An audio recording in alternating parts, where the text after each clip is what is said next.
Good morning, everybody, and welcome back to another episode of Daily Thread. The birds are chirping over there in Boynton Beach, Florida, and it is a beautiful day all Can't around the world. I can't control that. I Maybe. can't control the birds. Oh I can no. check when the guy with the lawnmower flies around the property, but the birds are free. They're Yes, free to twig. as they should be. As they should be. Well, you are listening to another episode of Daily Thread, so welcome. Okay, so I want to start off today. Obviously, is Yom HaZikaron, and I want to start off by reading something that was sent to me by a family who had recently made Aliyah, Mhm. the Wahlberg family. This is written by Nava Wahlberg. They live in Ramat Beit Shemesh. And here is something that she wrote, maybe add some perspective of the day. The title of this is Time Out is Over. The streets around me are bursting with music and dancing, but I don't feel comfortable truly celebrating this time of mourning during Surah for 24,000 Rabbi Akiva's Talmidim. However, because this is the day that was chosen for the purpose of celebrating the founding of the State of Israel, I would like to reflect on that in my own way instead. To say that I am grateful for the schus to live here with my family for the last 20 months seems too weak a word to adequately describe my feelings. But can any words really describe it? I don't think they can, so I'll settle for the words I do have. I am so grateful to every pioneer, soldier, citizen, 75 years worth of brave men and women who have fought in many different ways for this country to exist. They worked the land with backbreaking labor and amazing ingenuity, doing their part to make the desert blossom. They gave every ounce of themselves to build the infrastructure of this country. They put themselves, their children, and their grandchildren in harm's way in our army to defend our land and our people. My fundamental belief is that we are only here because Hashem has allowed it, but the ishtadlus that was needed to make it happen was and is never easy, and so many have suffered and continue to suffer for it. Eretz Yisrael is acquired through suffering. Any family that moves here will endure some form of challenge in their own way. But those everyday types of challenges absolutely pale in comparison to the suffering and sacrifice of those who came here decades ago. It seems apropos today to quote a parable extrapolated from the teachings of Rav Kook Zatzal. When a child does something wrong and is sent to their room, at first they scream and they cry, begging to come back to the living room with their family. The crying will go on for a bit, but then the child finds a toy in their room and gets distracted. When his mother comes to get him from his room after his punishment, he forgot that he so badly wanted to come back to the living room and is content in his room with his toy. There is love for Eretz Yisrael that is a fundamental tenet of Yiddishkeit, but there also needs to be a real yearning. For too long, we've forgotten that we're supposed to be in Eretz Yisrael, that we're supposed to be fighting for and crying for Eretz Yisrael from the comfort and safety of Chutz La'aretz. Should everyone drop everything and pick up and move here? No, of course not.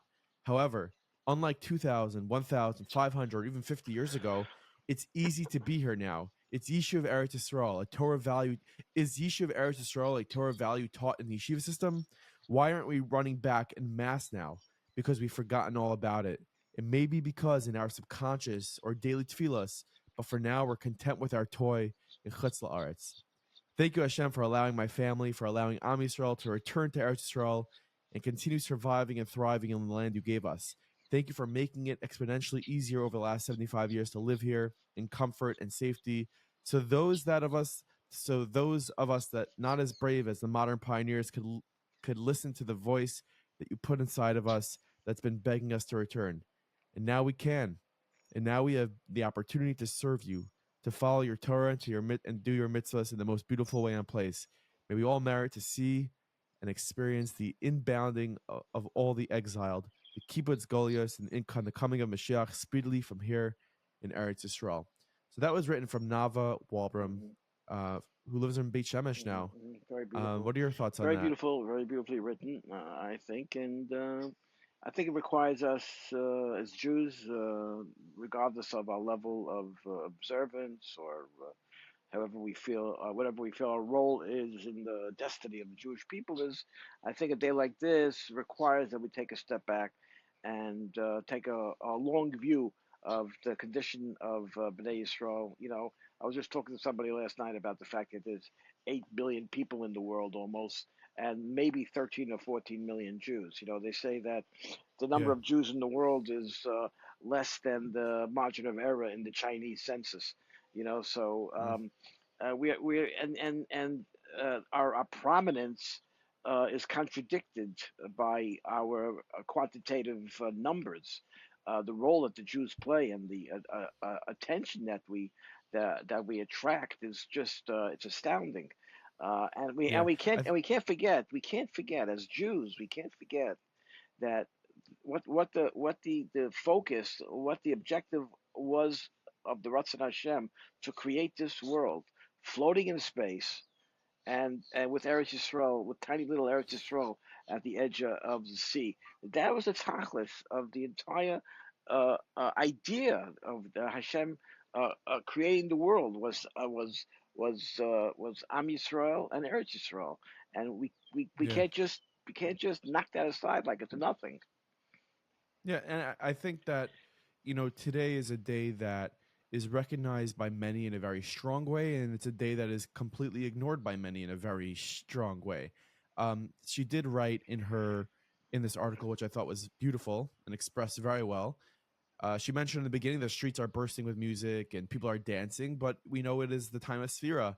So I think that's sort of the issue many people have with Yom Ha'atzmaut is like it's middle Sphira. We're mourning something, and to institute a day of celebration that works for the Israeli government's calendar might not be might not be the best thing. I don't know. It's not works for the convenience of the Israeli government's calendar. The fact of the matter is, it's the 5th of Iyar, and that's the day on which David Ben Gurion proclaimed the establishment of the state of Israel Yeah, but 75 years is it ago. daicha halacha?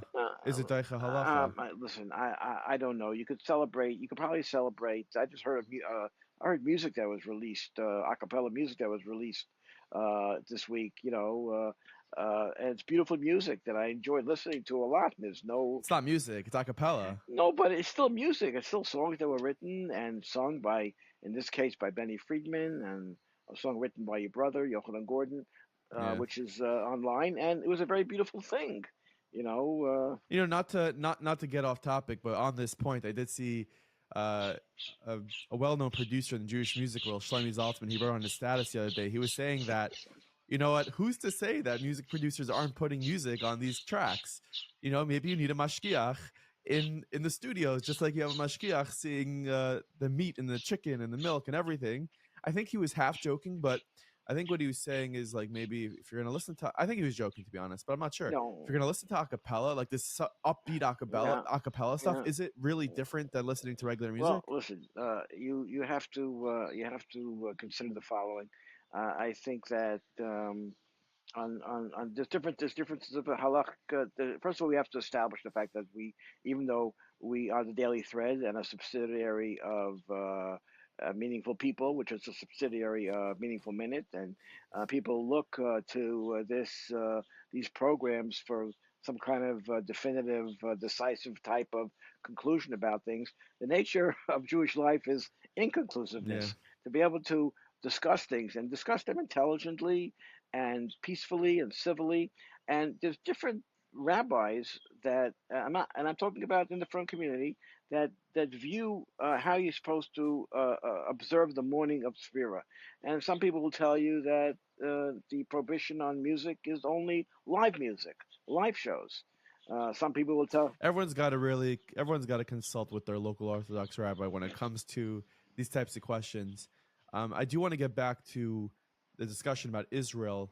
We had an amazing conversation with Rav Shlomo Katz on Meaningful People several months ago during the summer, Mhm. and here's a clip that's been going around today from that interview. I wanted to just to whoever's heart is wide open and says, it's time to come home, we're waiting for you. We need each other. We need each other. We need you, you need us. It's the future of Am Yisrael. They're here. They're here in Eretz Yisrael. So I want to be part of God's dreams. it's there's a really strong on this day especially. Um, there's a really strong call for people who live in Eretz Yisrael, who care about Eretz Yisrael, to have people make Aliyah, to make that move. And like it said in that article by Nava Walbram, Should everyone just stop everything and move? Probably not. It's a process. Aliyah is a process that you need to be ready for, and it's not necessarily the easiest of processes, but it's definitely what we hear is worth it. I think you one day want to make that move, don't I you? saw. Yeah, I think we all have it in our hearts. We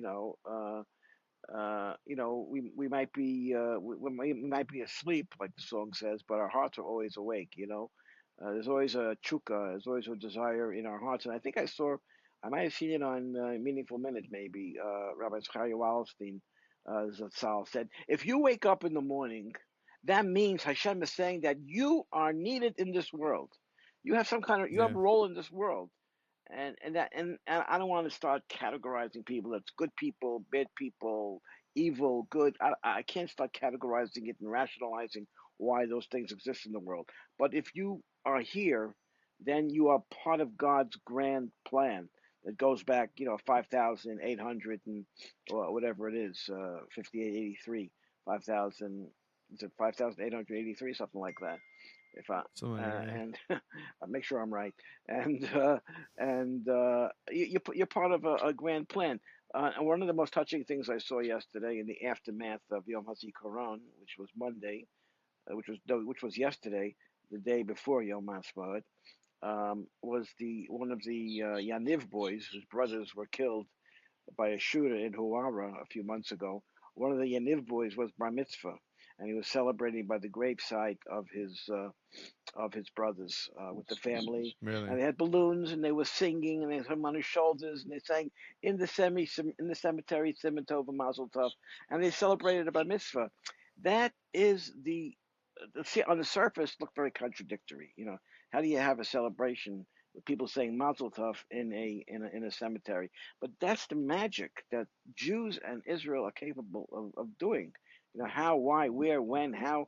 It's inexplicable. It's impossible to explain. But if you look for that clip somewhere on one of the Jewish news sites, you will see the 13-year-old Yaniv boy with his parents singing and dancing and celebrating his bar mitzvah with his brothers who were murdered a few months ago at their graveside. Very, very touching stuff.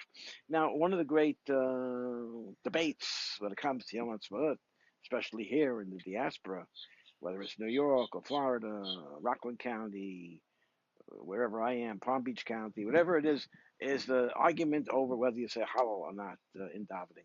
Okay, Yeah. and some shuls in the five towns and other areas, they by virtue of the bylaws of their shul, the rules, the law in the shul is you have to say halal. Many do without a bracha, though. Many do without a bracha. So some I I think. spoke to a few rabbis. Most of the rabbis I spoke to said, "I'm going to tell you what we do, but please don't publicize it. It's too sensitive. It's too controversial." But Rabbi Zev Friedman from Rambam Masifta told me that Whoa! Did he let you yes, he publicize it? said I could use his name. Oh, No, okay. he told me that's why I'm using his name. He said to me I Okay. could say, Rabbi, he's a Rosh Hashiva of Rambam Masifta, and Yeah, I'm not shocked. I'm sure they say halal there with a bracha. no, they don't. Okay, he said he asked Rav Alan Soloveitchik a Shayale many years ago when he started the Masifta, some 20 odd years ago, maybe it's 30 years already. And Rav Alan Soloveitchik said to him, say Hallel, you say it after the davening. You finish davening, then you say Hallel without a bracha. And a lot of shuls do that. What is Hallel? Hallel is a beautiful tefillah. We just finished Pesach. We said Hallel every single day. But if you say if you put it at the end of davening, then it's not part of the service. You're saying Hallel, which is half a dozen kapitel of Tehillim, which you could say anytime you Yeah. want, any day you want. On Shabbos, by the way, a very good friend who will ultimately be on Meaningful People, Sivan Rachav Meir. She's one of the most popular in-demand lecturers on the so-called Torah circuit, so to speak. She was at the Young Israel of Woodmere, and she gave the drasha on Shabbos. You know that? In the Young Israel of Woodmere. You know that? Well, And let I me tell mean, you, she gave the drasha after davening. Davening was over. It so wasn't part of the so I mean, service. so then it's not. I mean, like, I think you're trying to make problems by calling it a drasha. She spoke. She spoke in a Well, shul. She didn't give a the, drasha. publi- She the spoke. publicity said that I saw, the email that I said she's giving the drasha. Okay, so And that's a she's a scholar. She's a very intelligent woman. She's steeped in Torah scholarship, and she's also very from. yeah, Very from. yes. So you're right. She also spoke in the afternoon at 6 o'clock in the evening. Listen, there are many women that spoke in public places to men and women. Rebbetzin Esther Youngrice used to speak all the time. Oliver Shalom used to speak all the time to. I don't, one second. I don't think the problem is speaking. Just to call it a Shabbos drasha, it kind of has the undertones that she did it during davening, and like Well, that's not what happened. Nachi, that's why I'm bringing it up. Number one, if it was just a old boring piece of, That's just if it bad. was Nachi, it was That's just bad it was just PR. a plain boring piece of information. I wouldn't bring it up, you know. But the fact of the matter is, You trying to ruffle no, feathers? Chas v'shalom. The fact of the matter is that the young Israel of Woodmere, which I'm a big fan of, and the Rabbanim there, who do an extraordinary job with over 1,200 member families, the largest young Israel shul in the United States of America. They made a point of saying in the publicity that she's going to speak after davening. They didn't have to go into a long explanation, but if she would have gotten up and spoken before Musaf, there would have been a lot of people that would have objected, most likely in the shul. I don't know. I'm not going to say what percentage of people would have objected. That's not important. But there would have been, even if there was one person that objected, it's not worth entering into that kind of controversy. But so she spoke. She spoke after davening was over. Like you said, if davening is over, if davening is over, it's not part of the service, and that was the objective. That was the intent. It was no. It was not part of the service. Yeah. Listen, whether you say Hallel, don't say Hallel, with a bracha, without a bracha, whether you wear a blue shirt wrapped in white flag, and whether you are eating blue and white cupcakes today or not, we are all Jews. We are all thankful and grateful that we have Eretz Yisrael to go to, some to live in, and the Right. Mirz Hashem, we have the day very soon where we can all reside there and bask in the glory of Mashiach. Like Shlomo Katz said, and like Rav Shlomo Katz said, and I really appreciate it, is that God's dreams are in Eretz Yisrael. His dreams aren't in Cedarhurst or New City or Boca. His dreams are in Eretz Yisrael. I think that's where a yid always needs to yearn to be. And if you don't want to go, you have to work on wanting to want. That was something he said also. If you don't want to be in Eretz Yisrael, you have to work on wanting to want. That's the first step. You have to want to be there. Listen, But moving on in okay. this episode, it's worth noting that there's been a bit of a shakeup in the secular news media. Of course, the Daily Thread operates in the Jewish world, but our friends, our colleagues at Fox News and CNN have ousted a couple of the most popular newscasters, anchors in the industry. Tucker Carlson and Don Lemon, both laid off, fired over the weekend.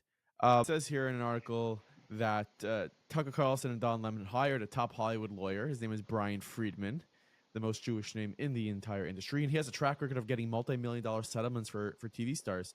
So, why they were laid off, I don't Well, know. listen, I can't talk about Don Lemon too much because I don't know too much about him. I didn't follow him. I know that he was an annoying news personality. Uh, You were a big Tucker guy, I big want you to Tucker know, I guy. was a big Tucker guy, and I have to tell you, I'm having a little bit of withdrawal. I still look at my phone. Like You, last night, don't worry, because he's gonna have his own thing very he's soon. gonna pop up somewhere soon. That He'll join. Maybe he'll join the Daily Wire. I don't know. Maybe he'll join Newsmax. Um, I hope not. I I kind of want him to be on the Daily Wire. he got into. I'm sure he's talking to everybody. He got into trouble. He got into trouble because you have to know, even when you're a right winger, you have to know how to walk the line. I always tell my friends who have right wing positions, in terms of Eretz Yisrael, for example, you know, throw the Arabs out, make Judea and Samaria part of Eretz Yisrael, don't compromise. I always tell them those are legitimate positions to have, but use moderate, middle of the road language. Don't use extreme language, because when you use extreme language, people say that's hateful, and they don't listen to your message anymore. They just focus on the words that you're using. You think that's why he got fired? Listen, let me tell you something, Nachi. In 1979, okay, maybe it was 1980, I interviewed Mary Kahana on the radio on WFMU. And it was around the time that Nazis in Skokie, Illinois were getting ready to march. Okay? They were going to march because they claimed they had First Amendment rights and they have freedom of expression. And Skokie, Illinois was known to have an inordinate amount of Holocaust survivors living there, and they were going to march through Skokie. And I had Meir Kahane on the radio a live radio show. Not like we're recording this a few hours before it goes up online. I had him live on the radio. You know what Meir Kahane said? Nazis in Skokie have to be killed. That's what he said. And man, did I get into trouble. I almost got thrown out of the place. You know, maybe. Well, you can't control what he says.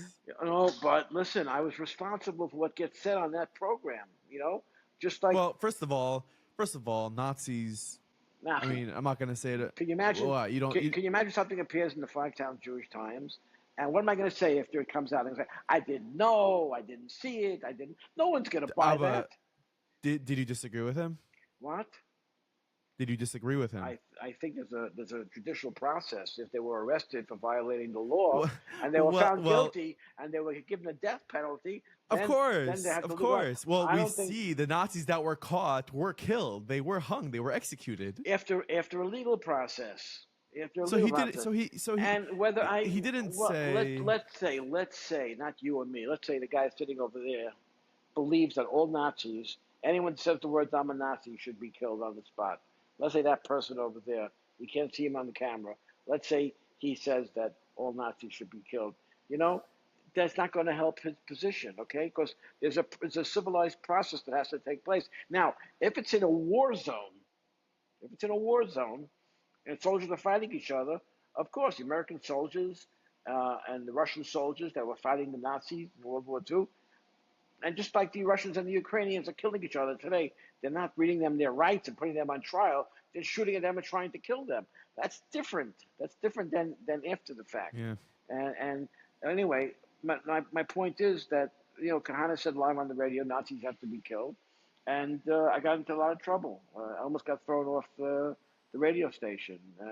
Well, Abba, that didn't come up in the background check that I ran to have you on the daily thread. So now I'm a little bit nervous. Well, but what if that comes back up? I don't.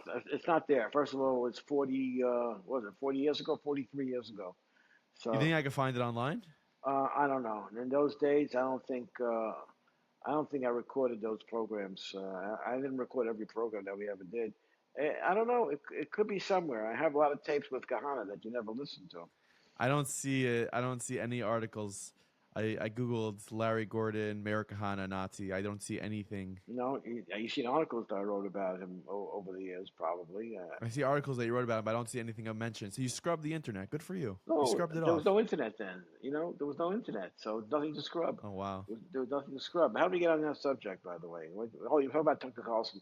So Tucker, why Tucker get into trouble? Why to the point where he had to be overnight fired by Fox News? Usually if you're ending a contract with somebody, you say, okay, we have a difference of opinion. We're separating. We can't continue. My last program will be in 4 weeks. Boom. Yeah, firing someone overnight is really extreme. On Friday evening, they say in the news, he said at the end of the show Friday night, "See you on Monday." Okay, and then he was out. Now, why I told you why I think people that I know that are involved in what we call right-wing movements, I say to them, don't use right-wing language. Use moderate language. You'll be more effective in getting your objectives accomplished and achieved if you use language that people can relate to. If you start using rough language or difficult language, you distract from what you're trying to accomplish. And I think that's partly what Tucker Carlson did. Okay, first of all, right. He was the most popular cable news show. He had 3 million viewers a night, 3 million viewers a night. Now, 3 million doesn't seem like so much in a country of 332 million people, but he had a tremendous influence. Whatever he said, even though only 3 million people were listening. But I heard he was personally fired by Rupert Murdoch. They just had to settle a lawsuit with Dominion, the voting machine people, for $787 million. So I can imagine you might have been a little bit upset, Mr. Murdoch. And the major companies were boycotting the Tucker show for years already. Well, listen, you know what? He's going to also have to settle a nice multi-million-dollar deal with Tucker, as CNN will with Don Lemon. we'll see what happens in those cases. But anyways, wishing everyone a beautiful day. Will God willing join you again tomorrow on the Daily Thread. Of course, remember to subscribe, leave a rating, review. We look forward to speaking with Have you a again great soon. day. Have a great day, everybody.